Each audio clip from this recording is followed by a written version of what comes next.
Hello दोस्तों, आज हम देखने वाले हैं फिजिक्स के सभी कॉन्सेप्ट को एक बारी में, जो जेई के लिए बहुत ही ज़्यादा इंपॉर्टेंट है। जेई सेकंड अटेम्प्ट के लिए मैं उसी के लिए तो ये वीडियो बना रहा हूँ। तो आज मैं अपना दिखाने वाला हूँ कि फिजिक्स का शॉर्ट नोट। तो चलो बिना किसी तरीके वीडियो को स्टार्ट करते हैं। Let's begin the video.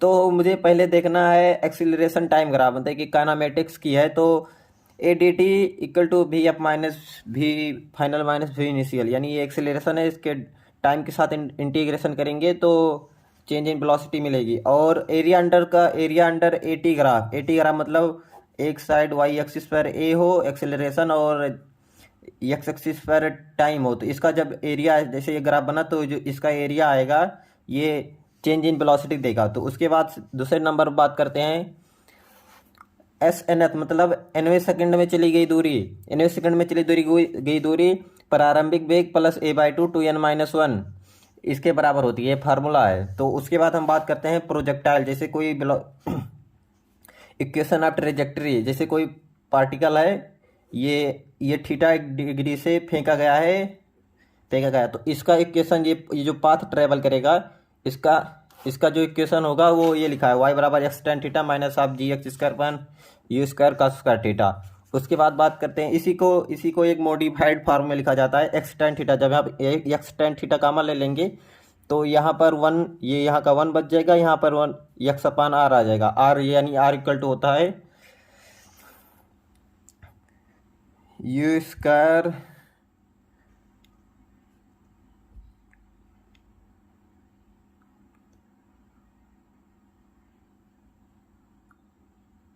Are equal to होता है two u square sine two theta by g, नहीं, r equal to u square sine two theta by g, ये रेंज का फार्मूला होता है। मैं वही सोचने लगा था थोड़ी देर। उसके बाद हम बात करते हैं इंक्लाइन प्रोजेक्टाइल। इंक्लाइन प्रोजेक्टाइल मतलब ये जब हाँ ये वाला, जब जब ये क्या कहते हैं, ये एक इंक्लाइन है जिसकी जो हॉरिजॉन्टल से अल्फा डिग्री पर है और उससे थीटा डिग्री पर एक फेंका जा रहा है। मान लो ये कोई बॉक्स है, बॉक्स ऐसे तिरछा कटा हुआ बॉक्स है, इंक्लाइन है, उसके ऊपर थीटा डिग्री से अगर प्रोजेक्टाइल किया जाता है तो उसमें टाइम पीरियड एच मैक्स और रेंज का फार्मूला लिखा हुआ है। आर टी टाइम जो होगा two u sine theta upon g cos alpha, H max यानी height u square sine square theta upon two g cos alpha.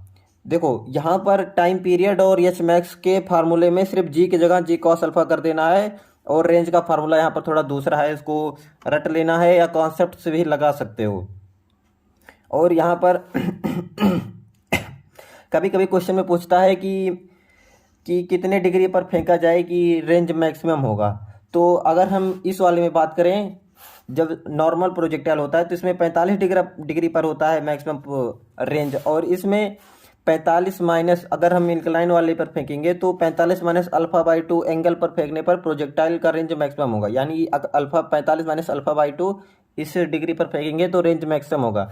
उसके बाद हम बात करते हैं, ये लॉज ऑफ मोशन की इक्वेशन है, एफ नट एक्सटर्नल, यानी जो बल लगाया जाता है वो D p by D T, ये संवेग है, मोमेंटम है, ये मोमेंटम के चेंज के समय के चेंज के बराबर होता है, ये मोमेंटम है। उसके बाद हम 6 नंबर बात करते हैं। हम जल्दी जल्दी ख़त्म करेंगे क्योंकि ज़्यादा टाइम रहता नहीं है, वो वीडियो काफ़ी लंबी हो जाएगी क्योंकि पूरी फिजिक्स ख़त्म करनी है। उसके बाद ये इम्पल्स थ्योरम है, ये इम्पल्स थ्योरम है, इम्पल्स थ्योरम। उसके बाद ये चेंज इन संवेग momentum equal to f d t, यही इसी का मॉडिफाइड वर्जन है, इसी का मॉडिफाइड वर्जन है इम्पल्स थ्योरम, इसी से बना दिया है, कुछ नहीं किया है, उसी दूसरे फॉर्म में लिख दिया है बस। और एफ टी ग्राफ मतलब कि समय और फोर्स और समय का ग्राफ चेंज इन मोमेंटम देता है, इम्पल्स देता है या चेंज इन मोमेंटम, उसी को इम्पल्स को चेंज इन मोमेंटम कहते हैं। उसके बाद हम बात करते हैं कि जो वेइंग मशीन है, जो वेट नापने वाली मशीन है, हाँ आप सही, एक सेकेंड, जो वेइंग मशीन है यानी वेट नापने वाली मशीन है वो नॉर्मल रिएक्शन को मतलब कि मेजर करता है, जो वेट नापने वाली, और स्प्रिंग फोर्स टेंशन को मेजर करता है। यानी जब ऐसे ब्लॉक बना देते हैं और इसी के ऊपर स्प्रिंग रख देते हैं, जैसे यहाँ से स्प्रिंग लगा दिया और यहाँ पर ये के मास लगा दिया, यम मास का। तो ये जो नीचे टेंशन लगाएगा वो स्प्रिंग फोर्स मेजर करेगा, और जो जिसे यहाँ पर इसके ऊपर ब्लॉक जितना फोर्स लगाएगा, नॉर्मल रिएक्शन लगाएगा, उसको वेइंग मशीन मेजर करता है। तो इस पर मतलब कि सवाल फंसाए जा सकते हैं। तो उसके बाद पावर देखते हैं, एफ डॉट वी के बराबर होता है मॉड ऑफ वी।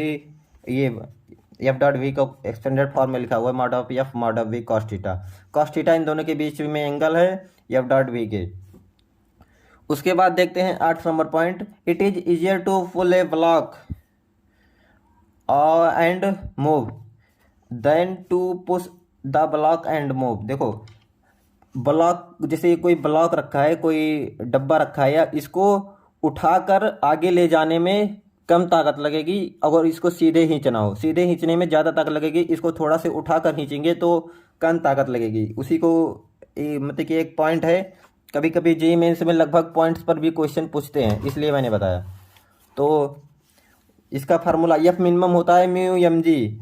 अगर हम सीधे खींचेंगे तो म्यू एम जी से खींचना पड़ेगा। अगर हम एफ मिनिमम थोड़ा से उठाकर खींचेंगे, जो मिनिमम हो सकता है, तो वहाँ पर नीचे 1 प्लस म्यू स्क्वायर से कम, उसके भाग देने पर उतना कम फोर्स लगाना पड़ेगा। यानी नीचे भाग देंगे, बड़ी वैल्यू आएगी, तो फोर्स तो कम लगाना ही पड़ेगा। वो कितना है उसी का फार्मूला है। अब उसके बाद बात करते हैं 9 नंबर क्वेश्चन की। तो एंगुलर वेलोसिटी ओमेगा होता है change in theta upon time taken, theta upon T. Theta कोई डायमेंशन नहीं होती, तो इसका एंगुलर वेलोसिटी का डायमेंशन होता है सिर्फ टी माइनस, यानी जो फ्रीक्वेंसी का और नहीं, जो फ्रीक्वेंसी का डायमेंशन होता है उसी के ये भी होता है। तो अब मतलब कि मैंने इसको इसलिए लिखा क्योंकि वेलोसिटी जहाँ आती है वहाँ पर मुझे लगता है कि सबको लगता है कि एल टी माइनस होगा, एल टी माइनस वन यानी वेलोसिटी वाला, लेकिन एंगुलर वेलोसिटी में सिर्फ टी माइनस होता है। इसी तरह ये फ्रीक्वेंसी नंबर ऑफ रिवोल्यूशंस पर सेकंड, ये तो वैसे ही है, मतलब कि आरपीएस आरपीएम, आरपीएस आरपीएम यानी रिवोल्यूशन पर सेकंड और रिवोल्यूशन पर मिनट, इसको देख सकते हैं। ये भी, इस पर भी सवाल आ जाते हैं। उसके बाद हम बात करते हैं एंगुलर एक्सीलरेशन। जैसे यहाँ पर टी माइनस होता है, यहाँ पर टी के पावर -2 होता है, नहीं तो इसको भी एक्सीलरेशन लिखा हुआ है तो सभी लोग सोचते हैं कि एल टी -2 होगा, बट ऐसा नहीं होता। सिर्फ t-2 होता है, एल माइनस नहीं होता, क्योंकि ये change in omega upon change in time, omega की डायमेंशन t-1 है, तो ये t-2 हो जाती है। उसके बाद हम बात करते हैं v equal to omega cross r, a tangential equal to alpha cross r. इसको आप याद करते हैं, अल्फा बीच में लास्ट में रहता है, क्योंकि इससे पर ये सवाल घुमाया जाता है। आर क्रॉस ओमेगा होता है कि ओमेगा क्रॉस आर होता है, ऐसे फंस जाते हैं। फिर acceleration due to centripetal force v square upon r होता है, इसको आर ओमेगा स्क्वायर भी लिख सकते हैं। तो जैसे कोई एक्सेलरेशन है, तो इसके अंदर जितना फोर्स लगेगा एक्सेलरेशन, यहाँ पर कोई ब्लॉक मूव कर रहा है इसे, तो अंदर जितना एक्सेलरेशन लगेगा वो है v स्क्वायर पान आर, यानी आर ओमेगा स्क्वायर लिखते हैं। v equal to r omega होता है, v equal to r omega. तो यहाँ पर v की वैल्यू रखेंगे तो आर ओमेगा स्क्वायर आ जाएगा। अंदर की तरफ जितना फोर्स लगता एक्सेलरेशन रहता है उसे सेंट्रीपिटल फोर्स कहते हैं, और जो इसके सरफेस के टेंजेंट पर जो एक्सेलरेशन लगता है उसी को टेंजेंशियल कहते हैं, और टेंजेंशियल होता है अल्फा क्रॉस आर। तो वही लिखा है आर अल्फा, मतलब याद करने में आर अल्फा होता है, और जब उसके वो वैल्यू देते हैं तो अल्फा क्रॉस आर होता है, मतलब कि अगर पूरा एक्सपेंडेड फॉर्म में लिखना हो तो एक सेकंड थोड़ा जूम कर लें। हाँ सही है कि नहीं, चलो ठीक है। अब बात करते हैं bending of A cyclist, aeroplane, train, car, road, कुछ भी आया हो उसके लिए सिर्फ एक ही फार्मूला लगाना है, tan theta equal to v square upon r g. और उसके बाद 13 नंबर बात करते हैं v max and v mean for turning of car on banks road. V max आप कितना, मतलब कि आप कार को किसी ऐसे ढलान, जहाँ देखते हैं सड़क उल्टी थोड़ी तिरछी होती है, थोड़ी थोड़ी सड़क कहीं कहीं हाईवे, बड़ी हाईवे रहती है तो थोड़ी तिरछा बनाते हैं, ताकि वहाँ पर जो वी मैक्स है वो बढ़ सके। और वी मैक्स का फार्मूला ये होता है, वी मैन बिन का मार फार्मूला ये होता है, v man equal to under root r g tan theta minus mu 1 plus mu tan theta. यही प्लस माइनस का चेंज कर देते हैं, बस ऊपर प्लस है जब मैक्स में रहेगा, और मिन में माइनस कर देते हैं, और नीचे भी प्लस माइनस प्लस कर देते हैं। फिर 14 नंबर हम पॉइंट की बात करते हैं, area under F X graph equal to work done है, और ये पावर है, power equal to D W by D T, D W equal to P dot D T, D W equal to P की value power को F dot भी लिख सकते हैं, एफ डॉट डी टी, और W equal to F dot D S. और equal to force into displacement, वही लिखा हुआ है। उसके बाद 15 नंबर बात करते हैं, work done by spring, spring के द्वारा किया गया कितना कार्य होता है, -12 के एक्स फाइनल, यानी इसको x final minus x initial का होल स्क्वायर लिख सकते हैं। और मतलब कि इसको वर्क डन बाई स्प्रिंग इतना होता है, और पोटेंशियल एनर्जी शायद प्लस में होता है, मुझे कंफर्म नहीं है, लेकिन इसका शायद प्लस में होता है क्योंकि वो चेंज इन वर्क डन होता है। नहीं, potential energy change in work done by conservative force equal to change in minus change in potential energy. तो जब पोटेंशियल एनर्जी वो आप स्प्रिंग पूछेगा तो यहाँ पर प्लस लगा कर करिएगा। उसके बाद डेल्टा, वही मैं जो बोल रहा था, work done by conservative force equal to minus change in potential energy.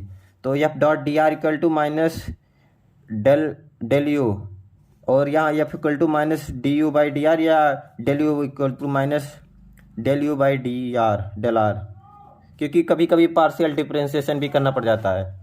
इसको लिख सकते हैं एफ फोर्स जो होता है वो यू एक्स ग्राफ का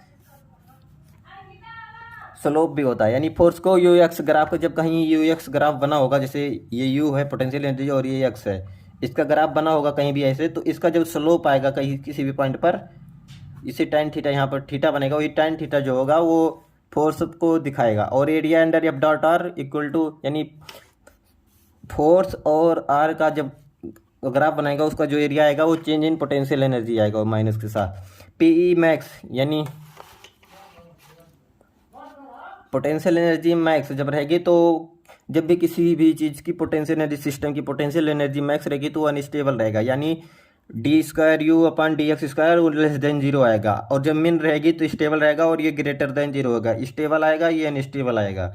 उसके बाद जब पी इक्वल टू कांस्टेंट रहेंगी तो d square u upon d x square equal to zero आएगा। इसको आप देख सकते हैं, नॉर्मल चीज़ें आपको पता ही होगा।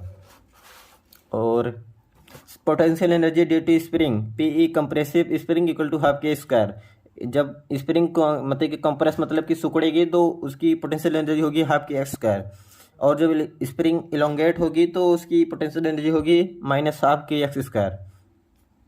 उसके बाद 19 नंबर पॉइंट की बात करते हैं, मैकेनिकल एनर्जी कंजर्वेशन, यानी U potential energy initial plus kinetic energy initial equal to potential energy final plus kinetic energy final. एक सेकेंड, थोड़ा चमका दूँ स्क्रीन को, बस चलो ठीक है। उसके बाद 20 नंबर बात करते हैं, जैसे कोई प्रोजेक्टाइल है, कोई पार्टिकल है यहाँ से एम मास का या किसी भी मास का हो, उसको जब यहाँ से फेंकते हैं, ऐसे मान लो v वेलोसिटी से फेंके, तो ये होता है कि मिनिमम वेलोसिटी कितनी चाहिए कि ताकि ये यहाँ तक पहुँच जाए, तो यहाँ ऊपर तक पहुँच जाए। तो जब यहाँ v4 पॉइंट पर रहेगी तो यहाँ से फेंकने ऊपर के तक फेंकने के लिए √5 gl वेलोसिटी चाहिए। जब यहाँ से रहेगी तो इसको यहाँ तक पहुँचाने के लिए मिनिमम वेलोसिटी √3 gl चाहिए। और जब यहाँ पर रहेगी, ये v2 को यहाँ लिखा मैंने, ये वाला हटा लो, ये किसी काम का नहीं। उसके बाद v3 यहाँ से भी ये ऊपर फेंकने के लिए √3 gl चाहिए। और उसके बाद यही वाला जब हम बात करेंगे, ये रॉड, ये डोरे का केस है, यानी जैसे डोरा लिए हैं उसको जब फेंकेंगे तो अगर यहीं पर रॉड लेंगे तो रॉड अगर यहाँ तक पहुँच जाएगा तो वो पूरा लटक के वापस आ जाएगा। उसके लिए थोड़ी मिनिमम वेलोसिटी होती है, v min √4 gl, यहीं से फेंकेंगे रॉड, यहीं से फेंकेंगे तो यहाँ तक पहुँचने कंप्लीट सर्कुलर मोशन करने के लिए √4 gl, और जब रॉड और डोरा रहेगा तो √5 gl। तो उसके बाद हम अब बात करते हैं सेंटर ऑफ मास की। रोटेशन में घुस चुके हैं हम, नहीं इस रोटेशन में, सेंटर ऑफ मास में ही है। तो एक्सियोम जो होगा MI/XI summation of MI/XI upon MI for point masses, और एक्सियोम वही लिख सकते हैं XDM अपान DM, ये भी याद कर सकते हैं XDM अपान DM। MDX नहीं होता है, XDM होता है, तो इसको भी ध्यान से देख सकते हैं, कभी कभी इंटीग्रेट करने का अगर ज़रूरत पड़ता है किसी को तो। उसके बाद 22 नंबर बात करते हैं,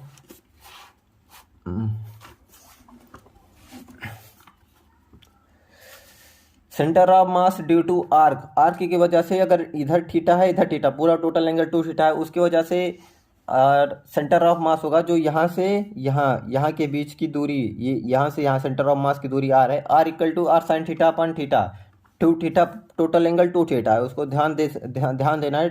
टोटल एंगल टू थीटा है, थीटा नहीं है। थीटा ये हाफ एंगल है इस एंगल ड्यू टू आर्क। तो 23 नंबर की बात करते हैं, centre of mass of uniform symmetric bodies. यहाँ पर मैंने कुछ सिमेट्रिक बॉडीज के सेंटर ऑफ मास लिखे हुए हैं। तो देख सकते हैं, पहला semi circular ring of radius r. अगर सेमी सर्कुलर रिंग है रेडियस आर की, तो उसका सेंटर ऑफ मास होगा 2r/पाई यहाँ से। और सेमी सर्कुलर डिस्क है तो 4r/3 पाई। सेमी स्फेरिकल है तो r/2। सॉलिड हेमी स्फेरिकल है तो 3r/8। ये सब याद करने वाली चीज़ है। सॉलिड कौन है तो ये h/4, अगर पूरी हाइट h रहेगी तो सेंटर ऑफ जो मास होगा वो h/4 पर होगा। इसी तरह ये h/3 पर होगा।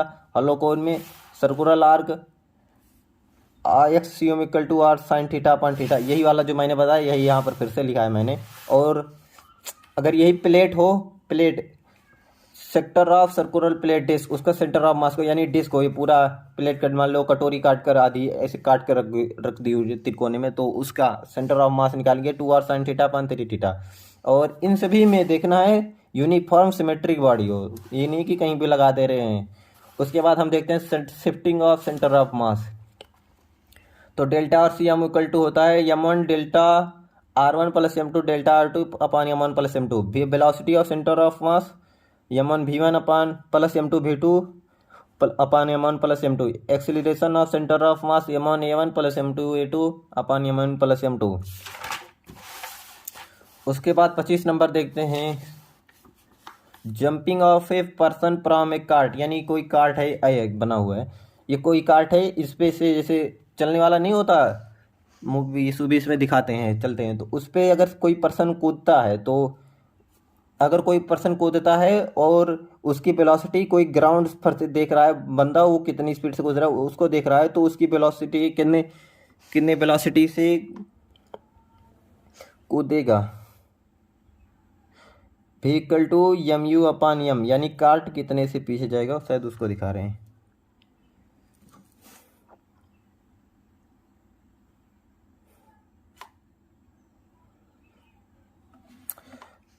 उसके बाद दूसरे नंबर बात करते हैं, a person jumps with u relative to cart. यानी जब यहाँ ग्राउंड से देख रहे थे, यहाँ पर हम देखेंगे इसी पर बैठा, कार्ट पर ही बैठा कोई देख रहा है, तो पर्सन कितनी स्पीड से कूद पाएगा। तो mu/m plus capital M plus small, यानी कार्ट का भी मास जोड़कर डिवाइड करेंगे।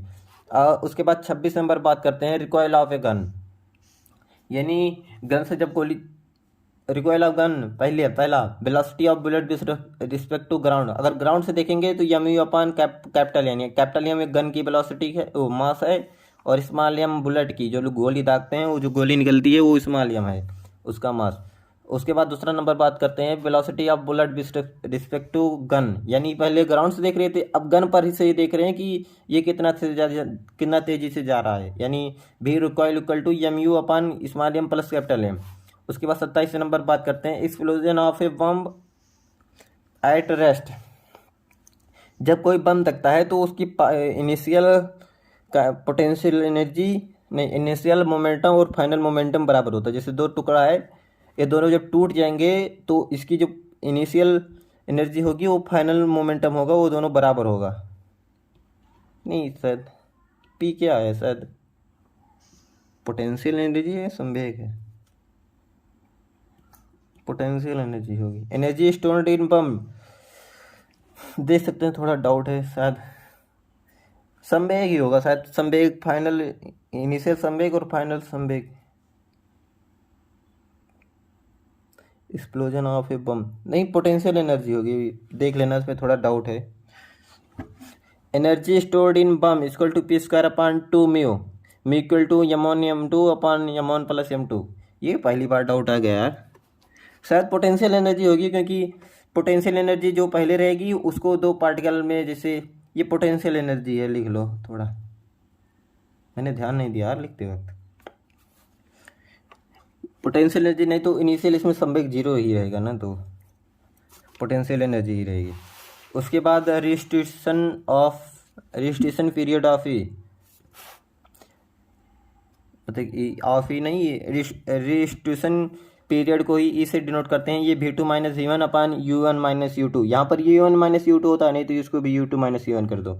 उसके बाद अगर दो पार्टिकल यानी ये उसके बाद 29 नंबर देखते हैं। V1 अगर दो पार्टिकल संवेग वाला है तो उसमें दो पार्टिकल टकराते हैं तो और रिस्टिट्यूशन पीरियड ई है तो V1 की वेलोसिटी दो पहले मास की वेलोसिटी होगी m1 minus em2 u1 plus 1 plus e m2 u2 upon m1 plus m2, और V2 equal to m2 minus e m1 u2 1 plus e m1 m2 m1 un upon m1 plus m2, और delta के यानी change in kinetic energy, ये kinetic energy है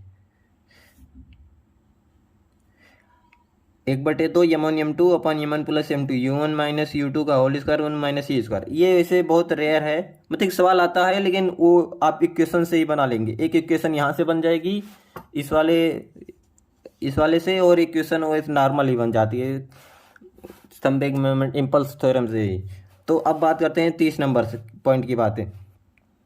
अगर हम किसी भी जैसे रूम में से दवाल मतलब कि कोई प्रोजेक्टाइल करते हैं थीटा से और ये वेलोसिटी से फेंकते हैं, तो अगर यहाँ से टकराएगी फिर यहाँ से टकराएगी फिर ये लौट कर जैसे यहाँ से टकराई फिर यह लौट कर वापस हाथ में आ जाएगी। अगर ये जो आर है ये इस दोनों के बीच की दूरी का आधा यानी length between walls equal to r/2। R जो है रेंज है, अगर यहाँ से जो फेंक रहे हैं ये यहाँ से आई ये पूरा रेंज है, और रेंज अगर ये वॉल के range between walls equal to r/2 तो बॉल हमेशा हाथ में आएगी, जहाँ से फेंकेंगे वहीं पर बॉल आ जाएगी। उसके बाद 31 number additive systems based on problems, यानी एक्सियोम। अगर इन दोनों का सेंटर ऑफ मास देखेंगे इन दोनों का, तो इन दोनों का जो जब इन दोनों को ऐड करेंगे तो इन दोनों का सेंटर ऑफ जो मास आएगा वो a1x1 प्लस a2x2 अपान a1 प्लस a2, ये दोनों का एरिया है। ये x1 है, ये x1 पर है, ये x2 पर है। YCM a1y1 प्लस a2y2 अपान a1 प्लस a2। फिर उससे निगेटिव वाला भी है, निगेटिव में ये दूसरा वाला माइनस हो जाएगा, एक खोखला रहेगा एक भरतू तो वो हट जाएगा। जैसे ये देख सकते हैं ये डायग्राम।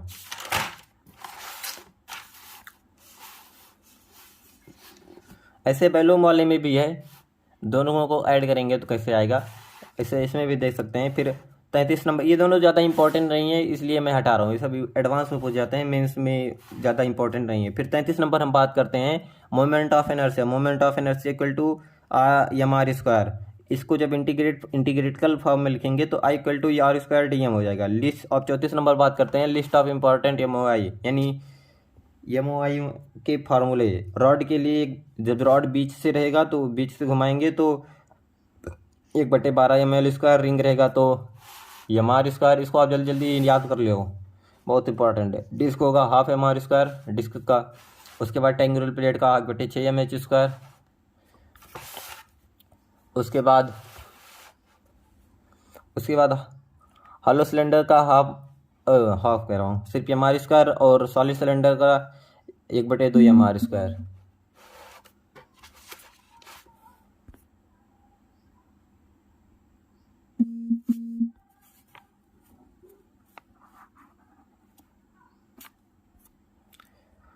सॉलिड कोन, उसके बाद देखते हैं सॉलिड कोन का होगा 3/10 m/2, हॉलो कोन का 1/2 m/2। उसके बाद हम बात करते हैं स्क्वायर प्लेट का। स्क्वायर अगर दोनों की लंबाई मतलब स्क्वायर में बराबर ही होती है तो 1/6 ml²। उसके बाद रेक्टेंगुलर प्लेट की बात करते हैं, ये लेंथ है ये ब्रेथ है यानी लंबाई चौड़ाई, तो इसका मोमेंट ऑफ इनर्शिया होगा 1/12 ml² प्लस b²।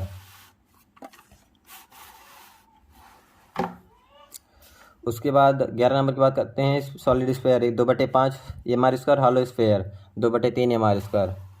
उसके बाद 35 नंबर परपेंडिकुलर एक्सिस थ्योरम और पैरेलल एक्सिस थ्योरम देख सकते हैं। IZ equal to IX plus IY, और पैरेलल एक्सिस में IKL equal to ICM plus MH², ये देख सकते हैं। ये सब तो पता ही होगा, ये सब देखिए फार्मूलेशन ही कॉन्सेप्ट है, समझ लो ये दोनों कॉन्सेप्ट है। हम इसका अगर centre of moment of inertia निकाल रहे हैं, एक प्लेट है जो R1 कटा हुआ R1 से R2 तक है, तो इसका moment of inertia 1/2m R1 square plus R2 square. उसके बाद ये पॉइंट लिखा हुआ है, ये moment of inertia about on an axis is independent of length of parallel to axis. यानी जैसे कि देखो देखो डिस्क कहाँ गया, ये डिस्क है, ये डिस्क का moment of inertia half m r square. इसी डिस्क को नीचे बढ़ाते जाओ, डिस्क का ऐसे बढ़ाते जाओ, डिस्क चिपका चिपका कर रखते जाओ, तो उसका भी उसको जो फिर डिस्क चिपकाते इसके रखते जाओगे तो ये सिलेंडर बन जाएगा। फिर ऐसे डिस्क सिलेंडर है, जैसे समझ लो ये छोटे छोटे डिस्क रखे हुए हैं, छोटे छोटे डिस्क रखे हुए हैं, तो सॉलिड सिलेंडर बन गया, बेलनाकार बन गया ये। तो इसका moment inertia half m r square, यानी इसका भी हाफ एम आर स्क्वायर, इसका भी हाफ एम आर स्क्वायर, यानी m I about an axis is independent of length parallel to axis. यही मैं बता रहा था। इसका ग्राफ ये होता है, यानी जो किसी का भी ये कॉन्सेप्ट मतलब कि इसे पॉइंट की तरह देख सकते हैं कि किसी भी बॉडी का जो सेंटर ऑफ मास होगा, सेंटर ऑफ मास पे उसका जो मोमेंट ऑफ इनर्शिया है वो मिनिमम होगा, उसके बाद मोमेंट ऑफ इनर्शिया बढ़ता जाएगा। जैसे ये बना दिया मैंने डिस्क का जब यहाँ से निकालेंगे सेंटर ऑफ तो सबसे ज़्यादा होगा, लेकिन अगर ये कहीं और सेंटर ऑफ मास से दूर जाएंगे तो वहाँ से जब मोमेंट ऑफ इनर्शिया निकालेंगे तो वो और ज़्यादा होगा। सेंटर ऑफ मास किसी भी बॉडी का एम आई पर मिनिमम होता है। किसी भी बॉडी का centre of mass moment of inertia उसके सेंटर ऑफ किसी भी बॉडी का सेंटर मोमेंट ऑफ इनर्शिया उसके सेंटर ऑफ मास पर मिनिमम होता है। Torque equal to r perpendicular या परपेंडिकुलर, इसको आई अल्फा से भी करते हैं। उसके बाद टॉपलिंग है। टॉपलिंग वैसे ये समझा नहीं सकता, लेकिन देख लो इसे दिखा दे रहा हूँ। मतलब ये समझा दूंगा लेकिन थोड़ा टाइम लगेगा ना, ये थोड़ा कॉन्सेप्चुअल है, नहीं बता दे रहा हूँ। टॉपलिंग मतलब इसको, जैसे ये कोई बॉडी है, इसको यहाँ से बल लगाएंगे और ये बॉडी पलट जाए, ऐसे उठ के पलट जाए, यहाँ पर बल लगाएंगे ऐसे बॉडी उठ के पलट जाए, इसी को टॉपलिंग कहते हैं। तो यहाँ पर ये फिस्टनर लगा रहे हैं और ये पूरी लंबाई b है, हाइट h है और ये पॉइंट a है, इसको ऐसे पलट जाना है। तो ये पॉइंट a के अबाउट नॉर्मल एक्शन लगेगा और यहाँ नीचे mg लगेगा, दोनों की वजह से टॉर्क लगेगा। तो और ये एफिशिएंट की वजह से टॉर्क लगेगा। इसको यहाँ से घुमाना है तो सभी डिस्टेंस यहीं से मेजर करेंगे। तो यहाँ पर आप देख सकते हैं ये फार्मूला आएगा। इसके बाद बात सकते हैं टॉपलिंग बिफोर स्लीपिंग, यानी जब यहाँ से ये रुको, जब ये फिगर मैंने बनाया, ये यहाँ से जब करेंगे टॉपलिंग बिफोर स्लीपिंग, यानी ये यहाँ से सरके नहीं तुरंत पलट जाए, यानी ये सरके नहीं यहाँ पर पलट जाए, यानी फिक्स में यहाँ पर सफिशिएंट होना चाहिए। तो F topple minimum F slip. और इसी प्रकार स्लिपिंग बिफोर टॉपलिंग, यानी टॉपलिंग होने से पहले ही ये पलट जाए, अरे हम फोर्स लगाएंगे ऐसे ये सरक जाएगा इधर। तो उसके लिए ये देख सकते हैं ये फार्मूला। उसके बाद 38 नंबर पॉइंट की हम बात करते हैं काइनेटिक एनर्जी ट्रांजिशनल, यानी कोई लीनियर गति कर रहा है उसकी kinetic energy half m b square होती है, और जब रोटेशनल में चली जाती है तो half m I omega square. I centre of mass लिखा, अच्छा इसी आई जो है ये मोमेंट ऑफ इनर्शिया है, वो सेंटर ऑफ मास के अबाउट मोमेंट ऑफ इनर्शिया।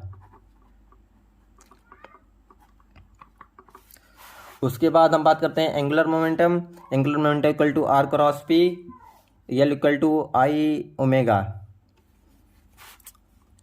और torque net equal to d L by D t, पिछले की तरह जैसे F equal to d p by D t, यहाँ पर torque equal to d L by D t. L I यानी initial angular momentum और final angular momentum, एक ऐसा पॉइंट जिसके अबाउट टॉर्क नेट जीरो मिले उसी के अबाउट हम l I equal to l f use कर सकते हैं। यानी ये d L by D t नहीं, टॉर्क जिसके अबाउट मिले अबाउट जीरो मिले वहाँ पर हम angular momentum initial equal to angular momentum final use कर सकते हैं।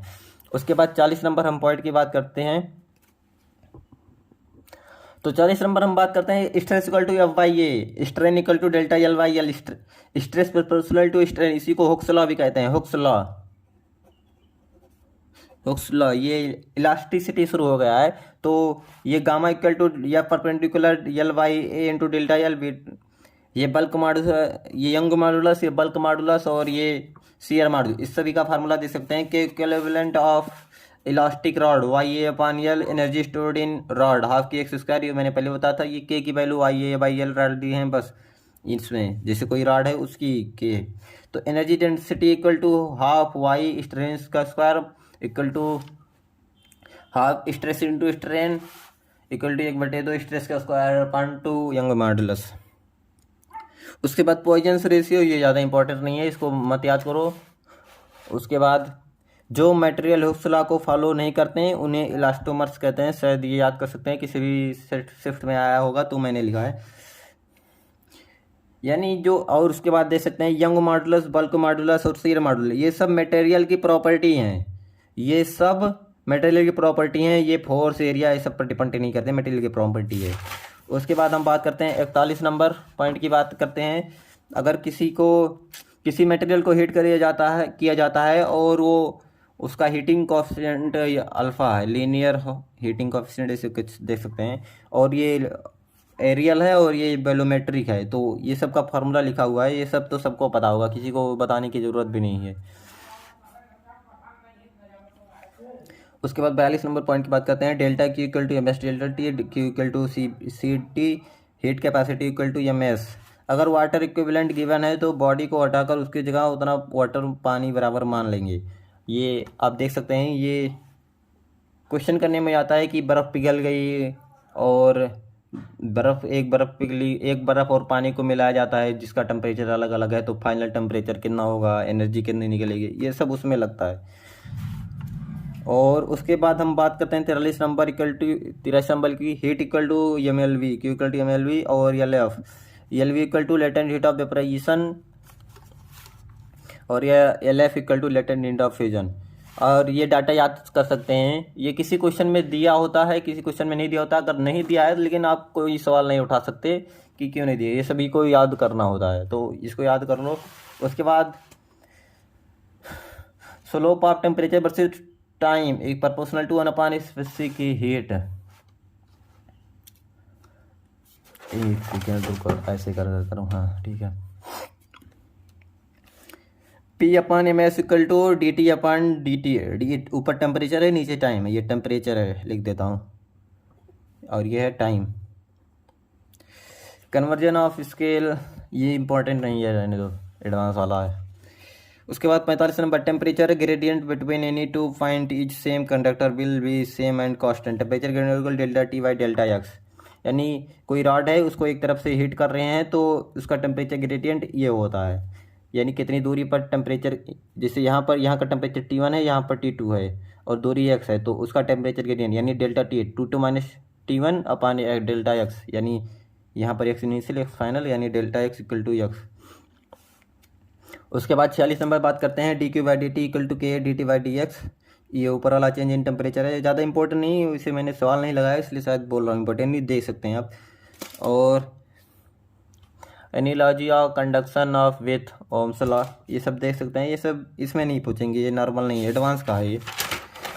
उसके बाद रिलेटिव डेंसिटी और स्पेसिफिक ग्रेविटी, ये कब होता है, rho body upon rho body at 4 degree, यानी स्पेसिफिक डेंसिटी या रिलेटिव डेंसिटी और स्पेसिफिक ग्रेविटी दोनों सेम होता है। इसका ये फार्मूला है, मतलब कि नॉर्मल सी चीज़ है, सबको पता होना चाहिए।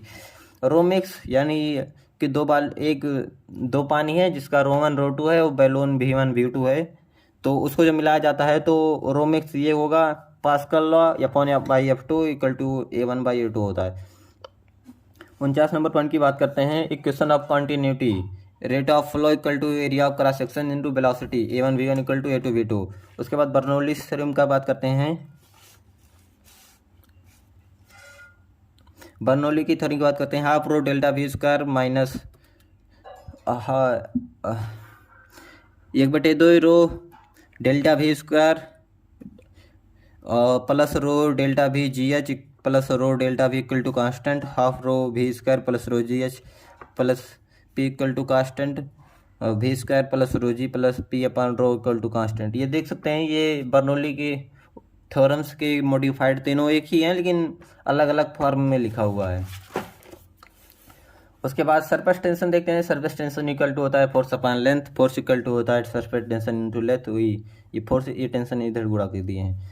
उसके बाद इलिस्ट्रेशन से देखते हैं कि कहाँ पर किसका, जैसे ये कोई रॉड है, ये पेन है, पानी में रखा हुआ है, तो इधर से भी ये कोई रॉड है, इसको इधर से इसको उठाना है, अगर पानी में रखा हुआ है तो इधर से भी फोर्स लगेगा, इधर से भी फोर्स लगेगा, यानी सरफेस टेंशन दो तरफ से लगेगा। तो इसको उठाने के लिए 2 into surface tension into L, यानी इसको उठाने के लिए, इस नीडल को उठाने के लिए ये जो फोर्स लगाना होगा वो 2 इंटू टेंशन इंटू यल, यानी 2 TDL होगा। और एंगुलर थिक, ये पानी में रखा है, इसको उठाने के लिए 2 pi T R1 plus R2, और सर्कुलर रिंग के लिए 4 पाई RT।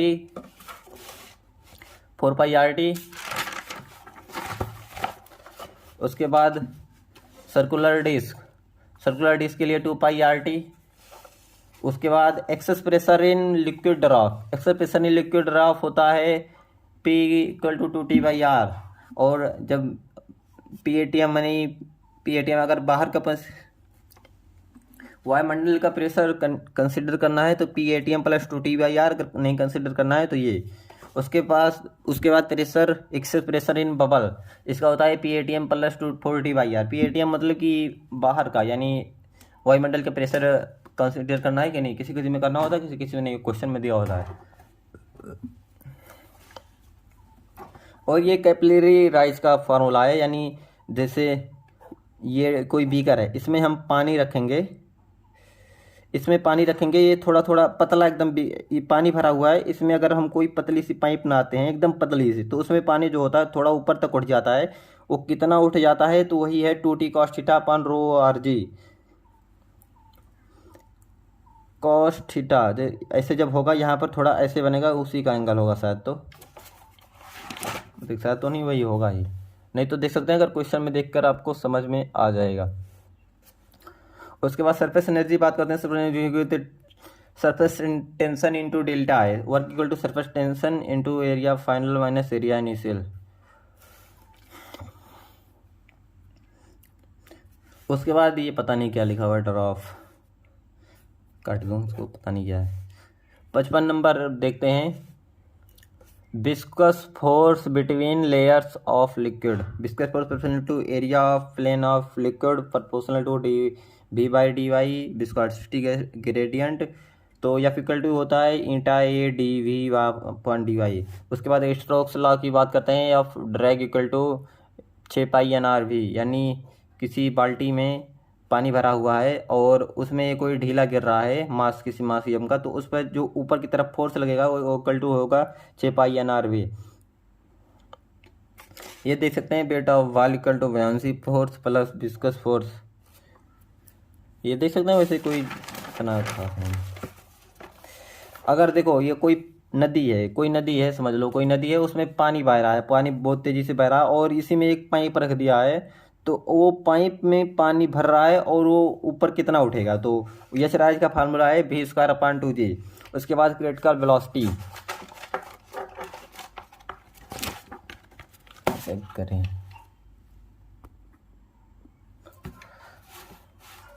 क्रिटिकल वेलोसिटी का फार्मूला है NR ईटा रो R। ये रहने दो, ये कोई इम्पोर्टेंट नहीं है। ये देख सकते हैं, ये इम्पोर्टेंट है। ये रेनॉल्ड्स नंबर है, 1000 के नीचे रहेगा, बिटवीन 1000 से 2000 और 2000 से ज़्यादा, यानी जो पानी बह रहा है वो स्ट्रीमलाइन और लैमिना होगा, फिर अनस्टेडी, फिर टर्बुलेंट। यानी किसी नदी में मान लो पानी बह रहा है, अगर वो उसकी रेनॉल्ड नंबर 1000 से कम होगी तो स्ट्रीमलाइन फ्लो, यानी एकदम शांति से बहेगा, और बिटवीन 1000 से 2000 के बीच में रहेगा तो अनस्टेडी, यानी उछल, इसमें ऊपर पानी आएगा, और टर्बुलेंट रहेगा तो इसे भंवर बन की जाएगी एकदम तगड़े में, यानी पानी छितराता रहेगा। उसके बाद किसी कटोरे में, जैसे कोई कटोरा है, मान लो कोई कटोरा है, उसमें पानी भरा हुआ है ऐसे बीकर का, और इसको जब हम घुमाते हैं ऐसे गोल गोल ओमेगा से ऐसे घुमाएंगे इसको ऐसे, तो ये जो पानी नीचे बीच में कम होता जाएगा और किनारे किनारे बढ़ता जाएगा, तो उसी का फार्मूला लिखा हुआ है Y equal to X²/2G। X यहाँ से डिस्टेंस है, XY किसी का पॉइंट है यहाँ पर, और ये Y हाइट है, तो उसी का देख सकते हैं Y इक्वल टू X²/2G। उसके बाद ये याद दे सकते हैं, ये इम्पोर्टेंट है, ये आ सकता है, ये इम्पोर्टेंट है ज़्यादा।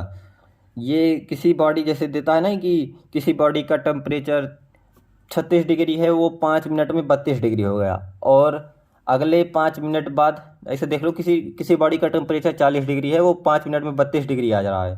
उसके बाद अगले 5 मिनट में, उसके बाद अगले 10 मिनट बाद उसका टेम्परेचर क्या होगा, उसका फार्मूला ये है d T upon small d t equal to k T body minus T surrounding.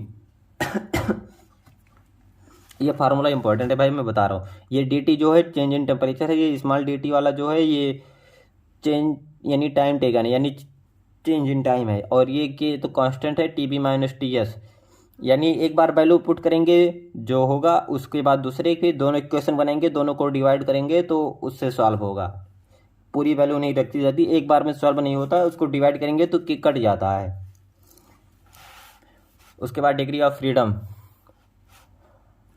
Thermodynamics में घुस चुके हैं हम। मोनोटॉमिक इक्वल टू 3, मोनोटॉमिक का degree of Incoming voice call from Akash Verma.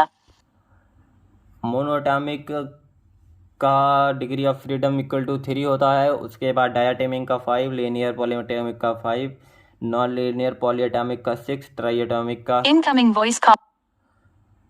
Triatomic का 6, delta Q equal to n c p delta T, delta Q equal to n c p delta T, c P equal to C p हमेशा c b, Incoming voice call from Akash Verma.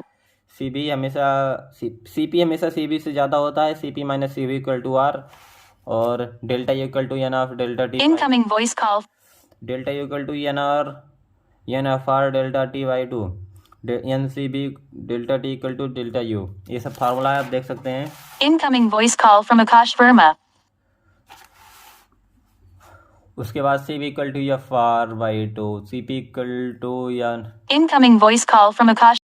तो ये सब फार्मूले आप देख सकते हैं, काफ़ी ज़्यादा इंपॉर्टेंट है। उसके बाद R equal to one plus two by F, ये एफ डिग्री ऑफ फ्रीडम, ये सब फार्मूले आप देख सकते हैं। ये गामा है, गामा मोनो के लिए 1.6, लीनियर के लिए 1.4 और नॉन लीनियर के लिए 1.3। ये सब फार्मूले देख सकते हैं, सब फार्मूले, इसमें कोई समझाने लायक नहीं है। उसके बाद डब्ल्यू गैस इक्वल टू या work done by gas, p gas into d b, यानी area under p v graph. P b full cycle clockwise के लिए डब्ल्यू पॉजिटिव होगा, और एंटी क्लॉक के लिए वर्क डन निगेटिव होगा। यानी पी वर्सेस बी ग्राफ में अगर कोई ऐसे वर्क डन है और ये साइक्लिक है, तो वर्क डन होगा वो पॉजिटिव, और एंटी मतलब कि क्लॉकवाइज है तो पॉजिटिव होगा, और एंटी क्लॉकवाइज है तो निगेटिव होगा। ये क्लॉकवाइज दिखाया मैंने। तो उसके बाद 64 नंबर की बात करते हैं। Isochoric process B equal to constant P proportional to T. Isochoric में भी कांस्टेंट होता है, आइसोबारिक में पी कांस्टेंट होता है, आइसोथर्मल में टी कांस्टेंट होता है, एडियाबैटिक में क्यू कांस्टेंट होता है। तो इसी से रिलेटेड मेरी एक ट्रिक है, मैं उसको बताता हूँ। और देखो, आइसोथर्मल का पीवी ग्राफ और एडियाबैटिक का पीवी ग्राफ दोनों सेम होता है, बट स्लोप का फर्क होता है। तो अगर देखो कोई ग्राफ है और ये यहाँ से शुरू हुआ और ये है, तो कौन सा एडियाबैटिक है कौन सा आइसोथर्मल है, उसको देखने के लिए यहाँ पर हम फिंगर रखेंगे, यहाँ पर फिंगर रखेंगे और क्लॉकवाइज रोटेट करेंगे। जो पहले आएगा वो आइसोथर्मल होगा, ये पी है भी है, आइसोथर्मल होगा, फिर एडियाबैटिक आएगा। इसे आप देख सकते हैं, छोटी सी ट्रिक थी।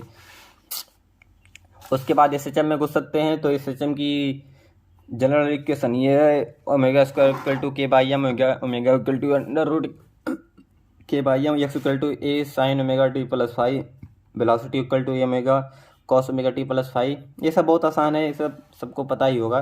तो ये X square upon A square omega square equal to 1, ये एलिप्स को शो करता है। तो भी equal to omega under root A square minus square. ये सब, ये वाला फार्मूला इंपॉर्टेंट है, ये इंपॉर्टेंट है, ये इंपॉर्टेंट है, बढ़िया एकदम तगड़ा।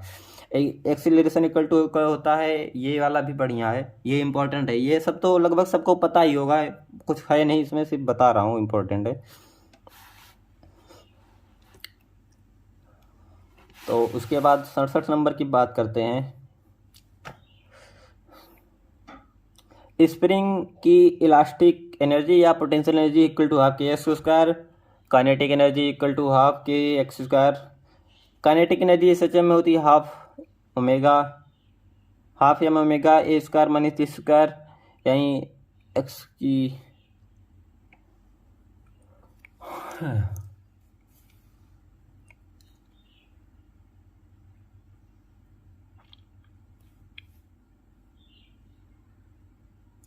यही एक्स की वैल्यू रख दिए हैं, फिर एक कॉमन ले लिए हैं, फिर उसको कॉस में बना दिए हैं। मतलब कि इसको याद कर लो, ये वाला अपने आप बन जाएगा, ये कुछ है नहीं इसमें।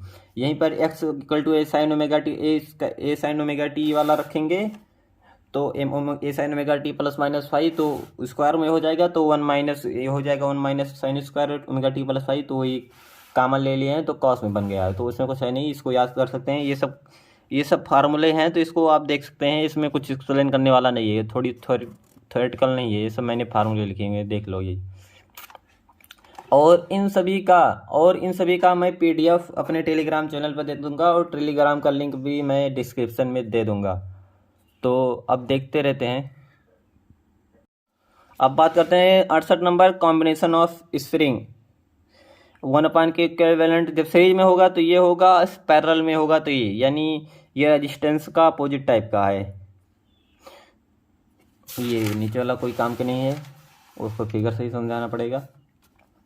इक्वेशन ऑफ एक वेव होता है y equal to A sine omega T plus minus K X, K equal to 2 pi A lambda, phi equal to 2 pi lambda into delta X, B particle equal to minus भी slope minus भी wave into slope, omega equal to केंद्र विद्यालय यानी K into भी waving spring equal to T under rho T by mu, T होता है tension, mu equal to mu होता है मास पर यूनिट लेंथ।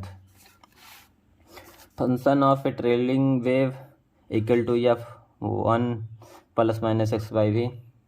ये सब फार्मूले देख सकते हैं, ये सब फार्मूले ही हैं, इनको कुछ एक्सप्लेन करने वाला नहीं है, मतलब कि एक्सप्लेन करने का कोई मतलब नहीं है। उसके बाद हम बात करते हैं 72 नंबर दूसरे पॉइंट की, ह्यूमिडिटी मॉइस्ट इक्वल टू वायुमंडल में ज़्यादा वाष्प दाब, ड्राई मतलब कि जब किसी क्वेश्चन में मॉइस्ट दिया रहेगा तो वायुमंडल में ज़्यादा वाष्प दाब है ऐसा कंसिडर करेंगे, ड्राई दिया गया रहेगा तो कम वाष्प है, और वही डेंसिटी को उसी में एक्सप्लेन किए हैं।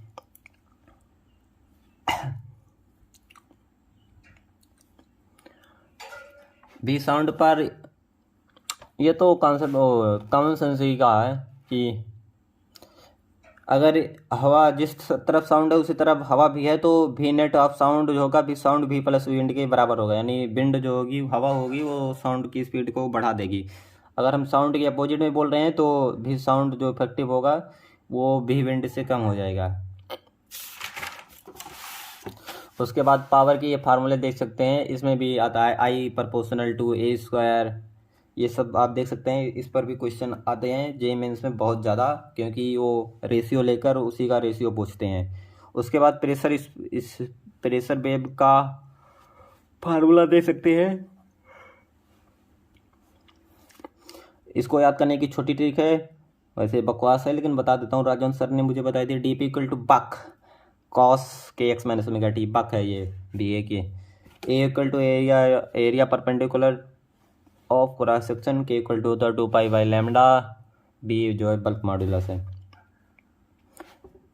अगर कोई मास और उसका ये जो पर यूनिट म्यू है, mu per unit length mass mu, उसको ओमेगा से घुमा रहे हैं तो भी equal to omega square by mu, T tension equal to होगा एम एल स्क्वायर ओमेगा। ये म्यू क्यों लिखा है, ये एल सॉरी ब्रो, ये यल है और ये मास यम है, ओमेगा से घुमा रहे हैं। जो टेंशन होगा एम एल ओमेगा स्क्वायर, भी ओमेगा की जगह ये लिख देंगे B equal to omega R, तो उससे रिलेट करेंगे तो वेलोसिटी हो जाएगी under root M L omega square. अबे म्यू क्यों लिखा मैंने, ये हटा कर देख तो आप सही है, ये एल है। पिच स्लिननेस ऑफ साउंड है, हाई पिच साउंड रहेगा तो म्यू ज़्यादा रहेगा, लो पिच साउंड रहेगा तो फ्रीक्वेंसी कम रहेगी, म्यू नहीं फ्रीक्वेंसी है। ये उतना ज़्यादा खास पूछता नहीं है। ये भाई डॉपलर इफेक्ट भाई बहुत इंपॉर्टेंट है, देख सकते हैं। An apparent frequency, apparent N जो है फ्रीक्वेंसी है, B sound plus minus V observer, B sound plus minus V source.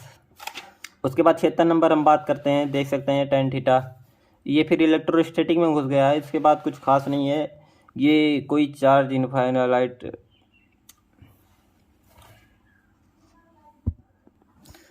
ये इनफाइनाइट लॉन्ग वायर है, उसके वजह से इलेक्ट्रिक फील्ड ये θ2 θ1 है और इस दोनों की डिस्टेंस r है। तो परपेंडिकुलर जो इलेक्ट्रिक फील्ड होगी इसी के परपेंडिकुलर जो जाएगी इधर को k lambda by r sine θ1 plus sine θ2, और पैरेलल रॉड के पैरेलल में जो होगी वो k lambda by r cos θ2 minus cos θ1। उसके बाद 78 नंबर हम बात कर सकते हैं कि इलेक्ट्रिक एक समान आवेशित वलय के कारण विद्युत क्षेत्र, यानी यहाँ देख सकते हैं ई नेट इधर क्यों आएगा K Q X upon R square plus S square के होल पावर 3/2, और electrostatic potential energy equal to होता है U equal to K Q N Q two by R. फिर 80 number electrostatic potential equal to होता है भी K Q by R. 81 number electric field intensity on axis by dipole equal to 2 K P R upon R cube, और भी होता है के P by R square. विद्युत क्षेत्र के निरक्षीय स्थिति पर विद्युत क्षेत्र की तीव्रता होती है के पी बाई आर माइनस के पी बाई आर क्यूब, और यहाँ पर पोटेंशियल 0 होता है, यानी हाँ पोटेंशियल विभव। एक समान विद्युत क्षेत्र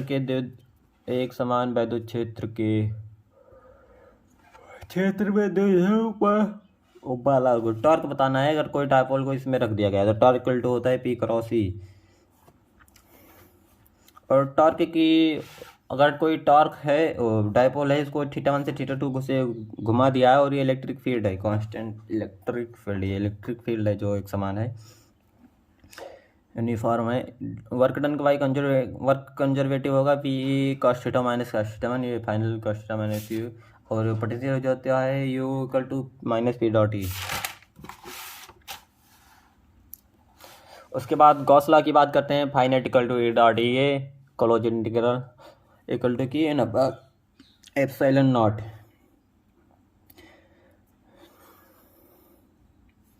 फिर एक समान आवेशित अनंतार के कारण विद्युत क्षेत्र की देखते हैं तो equal to lambda upon 2 pi epsilon naught R N cap.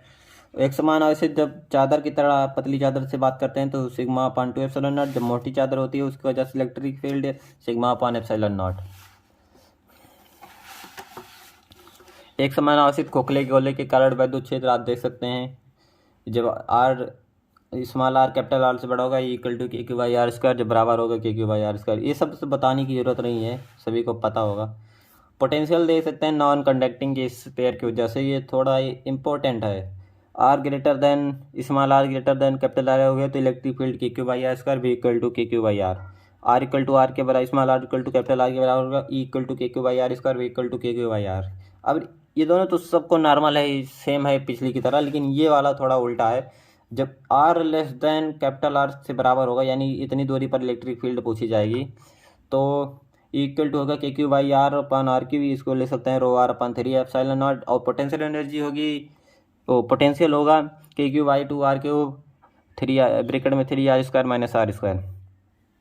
उसके बाद 85 नंबर पॉइंट की बात कर सकते हैं, एनर्जी स्टोर्ड इन कैपेसिटर, संचित ऊर्जा की, तो की square point two C half की भी हाफ सी भी square, energy density equal to half epsilon naught E square. Biot Savart law की बात करते हैं, D B equal to mu naught upon 4 pi I D L cross R upon R cube. उसके बाद परिमित लंबाई के कारण रेखीय धारावाही चालक के कारण विद्युत क्षेत्र, ये परिमित लंबाई है, धारा आई बह रही है और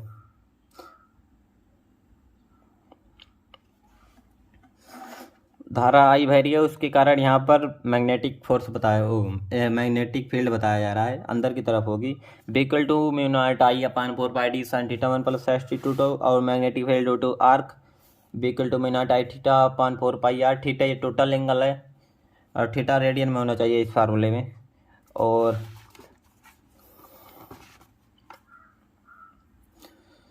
करंट कैरिंग वायर की वजह से, खोखले वायर की वजह से सेंटर पर मैग्नेटिक फील्ड करते mu naught I upon 2 r. Ampere circuital law है b dot closing b dot d l equal to mu naught I net. उसके बाद इसको दे सकते हैं magnetic field along the axis a ring of a ring current carrying circular ring magnetic field along the axis of a current carrying circular ring की वजह से magnetic field देखते हैं तो उसका फॉर्मूला देखते हैं, B equal to mu naught I square upon 2 R square plus X square whole power 3/2। उसके बाद magnetic field due to solenoid देखते हैं तो बी यहाँ अंदर B equal to mu naught N I होता है, किनारे पर mu naught N I by 2, किनारे पर mu naught N I by 2। और ये देख सकते हैं लंबे धारावाही चालक अनंत चालक तार के कारण चुंबकीय क्षेत्र B equal to mu naught I upon 2 R. और ये देख सकते हैं magnetic field due to hollow cylindrical current carrying wire R greater small R greater than R B equal to mu naught I upon 2 R, R equal to R B equal to mu naught I upon 2 R और R less than R B equal to 0। ये देख सकते हैं यहाँ पर ampere circular लगा कर ये सब बनाया गया है, फार्मूले ड्राइव किए गए हैं। उसके बाद magnetic field due to solid cylindrical long current carrying wire R small R greater than capital R B equal to mu naught I upon 2 R. और जब आर की वैल्यू आर के बराबर होगी mu naught I upon 2 pi R. Incoming voice call from Akash Verma. उसके बाद बात करेंगे जिससे R equal to R less than R होगा तो B equal to mu naught J R by 2। J equal to J होता है current density, लिख देता हूँ J equal to current density. Incoming voice call from Akash Verma.